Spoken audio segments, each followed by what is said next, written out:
దేవుని పరిశుద్ధ గణనామానికి మహిమ కలుగును గాక. Praise the Lord. హల్లెలూయా. క్రీస్తునందు ప్రియులరా, దేవుడు తన మహాకృపను బట్టి మనకు నూతన ఉదయకాలం వేకుని రీతిగా ఆయన పాద సముఖంలో రుచించేటువంటి చక్కటి విలువైన శ్రేష్టమైన మూల్యమైన ధన్యత మనకి ఇచ్చాడు. అందుని బట్టి ఆయన పరిశుద్ధ నామమునకు ఘనత కలుగును గాక. క్రీస్తునందు ప్రియులైన దైవజనులు, స్నేహితులు, విశ్వాసులు, సహోదరి కార్యక్రమాన్ని వీక్షిస్తున్న ఆత్మీయులందరికీ కూడా ప్రియ రక్షకుడైన యేసయ్య శక్తి కలిగిన నామము ఉదయకాలపు శుభములు మరియు వందనాలు తెలియజేస్తాను. మీరు అంతా బాగున్నారు కదండి, చాలా సంతోషం. రండి, ఈ దినం కూడా మిమ్మల్ని ప్రేమతో ఆహ్వానిస్తూ ఉంటున్నాను. అనుదిన అభివృద్ధి ఉదయకాలపు ధ్యానాలు అనేటువంటి ఆధ్యాత్మిక కార్యక్రమంలో అటుపటి పలువరుసలు కండి వాక్యాన్ని ధ్యానించి దైవ దీవెనలు బైబిల్ దగ్గర ఉన్నాయా? తెరిచి చూడండి. లేని పక్షం చదివిన మాట విని జాగ్రత్తగా గ్రహించండి. నేటి దిన ధ్యాన వాక్యంగా 142వ సంకీర్తన 4వ చరణాన్ని చదువుతా ఉన్నాను. నా కుడి ప్రక్కను నిదానించి చూడుము, నన్ను ఎరిగిన వాడు ఒకడును నాకు లేకపోయాను. దేవుడు తన పరిశుద్ధ లేఖన మాటను మనకు దీవించును గాక. ప్రార్థన చేసుకుందాం. మహోన్నతురాగాను మహాగణుడానికి స్తోత్రాలు, సర్వాధిపతినికి స్తోత్రాలు. ఈ ఆధ్యాత్మిక కార్యక్రమం ద్వారా అనేకమైనటువంటి ఆధ్యాత్మిక లోతైన సత్యాలను మేము గమనించడానికి గ్రహించబట్టి స్తోత్రం. ఈ సన్నిధి తోడుతో ఈ కార్యక్రమాన్ని నిరాటంగా కొనసాగిస్తున్నందుకు వందనాలు. ఈ దినం కూడా నీ మాటలు ఇచ్చేత బలపరిచి నడిపించండి. యేసయ్య నామమున అడుగుతున్నాం తండ్రి, ఆమేన్. రైట్, చాలా సంతోషం ప్రియులరా. చదవబడినటువంటి కీర్తనలో కీర్తనకారుడు తన యొక్క స్థితిని బట్టి, తన యొక్క పరిస్థితులను బట్టి ఏ విధమైనటువంటి ఆలోచన కలిగి ఉన్నాడో, ఏ విధమైనటువంటి ప్రార్థన చేస్తున్నాడో మనం చాలా స్పష్టంగా ఇక్కడ గమనించవచ్చు. జాన్ బనియన్ అనేటువంటి ఒక భక్తుడు యేసుక్రీస్తు ప్రభువారి కొరకు ఖైదీగా మారి చెరలో ఉన్నప్పుడు యాత్రికుని ప్రయాణము అనేటువంటి ప్రఖ్యాతగాంచిన క్రైస్తవ లోకానికి ఒక పుస్తకాన్ని అందించాడు.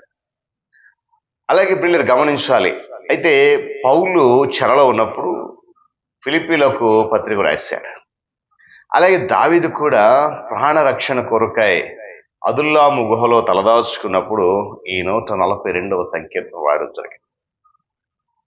దావీదు దేవుని యందు భయభక్తులు గలవాడు, శ్రమలో సంతోషాలలో దేవుని వెంబడించేటువంటి హృదయం కలిగినవాడు. తాను శ్రమలో ఉన్నప్పుడు అదుల్లాము గుహలో దాక్కున్నాడు.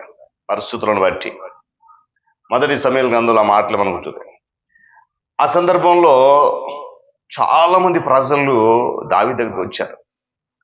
ఇబ్బందులు గలవారు, అప్పులు గలవారు, సమాధానం లేనివారు, ఇంచుమించుగా 400 మంది వచ్చి దావీదు దగ్గర ఆశ్రయించారు.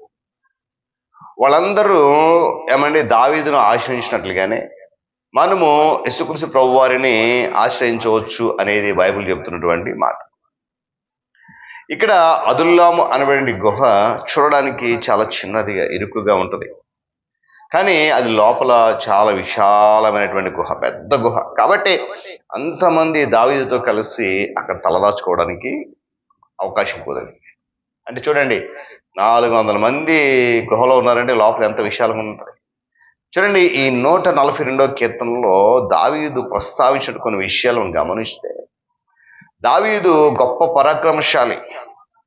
ఏమండి, సింహాన్ని ఎలుగుబంటిని మాత్రమే కాదు, కానీ గొప్ప బలవంతుడైనటువంటి గొలియాతును ఒక చిన్న రాయితో చంపేసినటువంటి విధానం.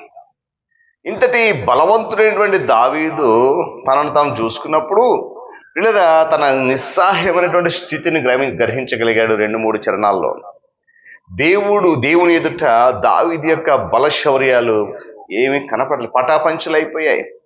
అయితే అందుకే అతను ఏమంటాడంటే తన యొక్క ఆవేదనను వ్యక్తం చేస్తూ ఉన్నాడు. ఇక్కడ సరైనటువంటి దృష్టితో చూచి మనము చూసుకుంటే, సరైన విధానంలో మనము ఒకసారి పరిశీలన చేసుకుంటే మన బలహీనమైనటువంటిది లేక ఫలహీనమైనటువంటి స్థితి మనకు కళ్ళకు చాలా కష్టం కనిపిస్తుంది.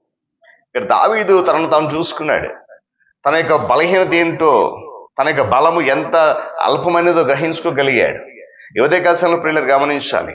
మనం ఒక్కసారి స్వతహాగా మనం పరిశీలన చేసుకున్నప్పుడు మన స్థితిగతులు ఏంటో మనకు స్పష్టంగా అనిపిస్తూ ఉంటాయి. ఏది లేనప్పుడు దావీదు వల్ల దేవుని వైపు చూడటం మనం నేర్చుకోవాలి. పిల్లరా, తనను తను చూసుకున్న తర్వాత దావీదు తన చుట్టూ చూశాడు. తన నిస్సహాయ స్థితిలో గుర్తించి దావీదు తన దృష్టిని ప్రక్కకు మరల్చాడు. ఆ ప్రక్కకు మలిచినప్పుడు అక్కడ అన్నాడు కదా, నేను చదివినట్టు వాక్యం, నన్ను నెరిగిన వాడు ఒక్కడు కూడా లేడు, నాకు సహాయం చేసేవాడు అవడం లేడు, నా ఆశ్రయదుర్గం ఏమీ లేదు. చుట్టూ చూసుకున్నాడు, ఎవ్వరు మిగలలేదు. పిల్లలు గమనించాలి, ఆశ్రయం ఏది లేదు. నా ఎడల కనీసం జాలి పడేవాడు అప్పుడు కూడా లేడని చెప్పేసి రోధిస్తా ఉన్నాడు ప్రభు దగ్గర. బలవంతులైనటువంటి అనుచరులు, బలాఢ్యులైనటువంటి సైనికులు, మిత్రులు, రక్తం పంచుకుని జన్మించినటువంటి తనయులు ఏమైపోయారు? ఈ కష్ట పరిస్థితులలో ఒక్కరు కూడా దగ్గరికి రాలేదు, ఒక్కరు కూడా చేరదీయలేదు. మనసు పంచుకునేవారు, మనసు మాట్లాడేవారు, ఏమండి, ఒక్కరు కూడా దావీదుకి అక్కడ లేరు. పలకరించే వ్యక్తులు, పరామర్శించిన భక్తులు కనుచూపు ఛాయలు కూడా కనిపించకుండా పోయారు. అందుకే ప్రియులారా, అందుకే అంతటితో దావీదు నిరుత్సాహపడకుండా ఉత్సాహాన్ని పుంజుకొని తన దృష్టిని దేవుని వైపు మరల్చాడు. దేవుని స్తోత్రం చెప్పండి కదా, హల్లెలూయా. ఏమండి, చాలా జాగ్రత్తగా గమనించాలి. ఉదయ కాల సమయం స్టాన్లీ జోన్స్ అనేటువంటి ఒక మహర్షి, ముందుకు చూచి పిరికివాడు కావద్దు, వెనకకు చూచి నిరాశ పడొద్దు, పైకి చూచి ప్రాణం పోసుకో అని అన్నాడట. దేవునికి స్తోత్రం కలుగును గాక, హల్లెలూయా. అందుకే 5వ చరణంలో అంటాడు ఆయన, యెహోవా నీకే నేను మొరపెట్టుచున్నాను, నా ఆశ్రయదుర్గము నీవే. తను చూసుకున్నాడు, తన బలహీన స్థితి అర్థమైపోయింది. ఒకవేళ పక్కన ఎవరైనా సహాయం చేస్తారని చూశాడు, ఎవ్వరు కూడా సహాయం చేసేవాళ్ళు లేరు. తన తనయులు లేరు, బంధువులు లేరు, మిత్రులు లేరు, సైన్యం లేదు, ఎవ్వడు కూడా లేడు అనుకున్నాడు. అయ్యా, మనుషుల సహాయం అర్థం, నేను నీ వైపు చూసని చెప్పి దేవుని వైపు చూడటం మొదలు పెట్టాడు. దేవుని స్తోత్రం కలుగును గాక, చెప్పాలి కదా, హల్లెలూయా. ఎందుకంటే దేవుని యొక్క వాక్యంలో ఏ దిక్కు లేని వారికి దేవుడు దిక్కు అన్నట్లుగా, ఏ దిక్కు నుండి కూడా సహాయం రానటువంటి దావీదుకు దేవుని దిక్కు నుండి సహాయం రావడం ప్రారంభించింది. హల్లెలూయా. సహకారం ఎక్కువయ్యాయి.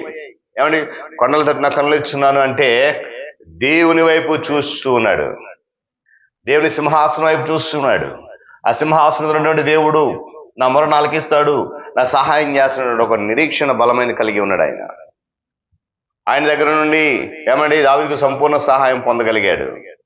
మానవుడు తన ఇబ్బందుల్లో ఏమండి మొదట మనుషులను ఆశ్రయిస్తాడు, తర్వాత బంధువులు, స్నేహితులను ఆశ్రయిస్తాడు. వారి నుండి ఎలాంటి సహాయం లేనప్పుడు, ఎలాంటి పరామర్శ లేనప్పుడు, ఎలాంటి పరిస్థితి అందనప్పుడు చివరికి మరలా దేవుని దగ్గరికే వస్తాడు. వీళ్ళు గమనించండి, నన్ను మొదట ఆశ్రయించు అని నేను ఎన్నడూ కూడా త్రోసివేని అంటున్నాడు దేవుడు. ఆయన మొదట ఆశ్రయించకపోతే ఆయన చిన్నబోడండి, ఎదురు చూస్తాడు, నా బిడ్డ మరలా నా దగ్గరికి వస్తాడు. ఏదో విధంగా నా పిల్లలు నా కుమార్తె నా దగ్గరికి వస్తారు, నన్ను అడుగుతారు అని ఆయన చెప్పి ఆయన ఆనందించి తన బిడ్డలకు కాదనకుండా, లేదనకుండా అడిగిన ప్రతి దానిని కూడా సహాయం చేయటానికి ఇష్టంగా ఉన్నాడు. అలాంటి సహాయం పొందినటువంటి దావీదు 120 కీర్తనలో ఒక చక్కటి మాటలు రాశాడు. గమనించాను, కొండల తట్టు నా కళ్ళు ఇచ్చున్నాను, నా సహాయం ఎక్కడి నుంచి వచ్చును, యెహోవా వలన నాకు సహాయం అంటాడు. పిల్లరా అంటే నా వైపు చూస్తే రక్షణ పొందని చెప్పి ఆయన సెలవిస్తూ ఉన్నాడు. క్రీస్తు వైపు చూద్దామా? నీ వైపు నువ్వు చూసుకో. ముందు మనం పరిశీలన చేసుకుందాం. మనకు కనిపించేది ఏంటో తెలుసా? బలహీన స్థితి, ఫలహీన స్థితి కనబడతా ఉంటుంది. చుట్టూ చూద్దాం, శత్రువులు అందరూ, మిత్రులు ఎవరు లేరు. ఎక్కడ నుండి కూడా సహాయము రాదు. దిక్కెవరంటే దేవుడే. అందుకే మాట, నా కుడి ప్రక్క నిదాన్ని చూడము, నా సహాయం ఏది లేదు, ఆశ్రయం ఎవడు కూడా లేదు, నా ఎడల జాలిపడి రొక్కలేని రోధించి అయ్యా మరి ఇంకా లాభం లేదు, నీ వైపు నేను చూస్తున్నాను, నా ఆశ్రదుర్గం నీవే, నీకే నేను మొరపెడుతున్నాను, సజీవులు ఉన్న భూమి మీద నా సాక్ష్యం, నా స్వాస్యము నీవే అని చెప్పి ఒక గొప్ప నిరీక్షణ కలిగినటువంటి మాట పలికారు. కనుక ఉదయకాల సమయంలో పిల్లరా, ఒకవేళ మనము దావీదు వలె ముందుగా మనం చూసుకొని మన వల్ల కాదు అనుకున్నప్పుడు ప్రక్క వారిని చూసి వాళ్ళ వల్ల కూడా కాదు అనుకున్నప్పుడు దేవుని దగ్గరికి వస్తుంది. అలా కాకుండా మొదటి ప్రయత్నంలోనే ప్రభుని ఆశ్రయిస్తే, ఆయన వైపు చూడగలిగితే తప్పకుండా దేవుడు సహాయము అందిస్తాడు. అలా కన్ను మూసుకుందాం, ప్రార్థన చేద్దాం. మహోన్నతుడ మీకు వందనాలు. తిరిగి నూతన ఉదయకాల సమయంలో విలువైన మాటలు దావీదు భక్తుని జీవితంలో నుంచి మేము విన్నాం. ఆయన తన స్థితిని చూసుకున్నాడు, తన బలమును చూసుకున్నాడు, తన బంధువులను, తన సైన్యాన్ని చూసుకున్నాడు, తన బలగం చూసుకున్నాడు. ఏమి సహాయం లేనప్పుడు అతను నీ వైపు చూసి గొప్ప ఆశ్రయం పొందుకున్నాడు, గొప్ప సహాయం పొందుకున్నాడు. ఈరోజు మేము ఒకవేళ అలాంటి స్థితిలో ఉన్నామేమో, నేను మనుషులను ఆశ్రయిస్తున్నామేమో, నీ వాక్యం తెలిసినట్లుగా రాజును నమ్ముట కంటే మనుషులను ఆశ్రయించట కంటే యెహోవాను ఆశ్రయించి మేలన్నట్లుగా దావీదు తన పరిస్థితులు అన్ని తారుమారైపోయినప్పుడు నీ వైపు చూసి గొప్ప రక్షణ పొందుకున్నాడు. ఈ ఉదయకాల సమయంలో ఆ వాక్యాన్ని బట్టి మమ్మల్ని మేము పరిశీలన చేసుకుని కేవలం నీ వైపు మాత్రం దృష్టి మరల్చడానికి కృప చూపించి ఘనత మహిమ మీరు పొందండి. యేసయ్య నామమున అడుగుతున్నాం తండ్రి, ఆమేన్. దేవుని దీవెన ఆయన సన్నిధి కాపుదల సదాకాలం మనందరికీ తోడని నడిపించును గాక, ఆమేన్.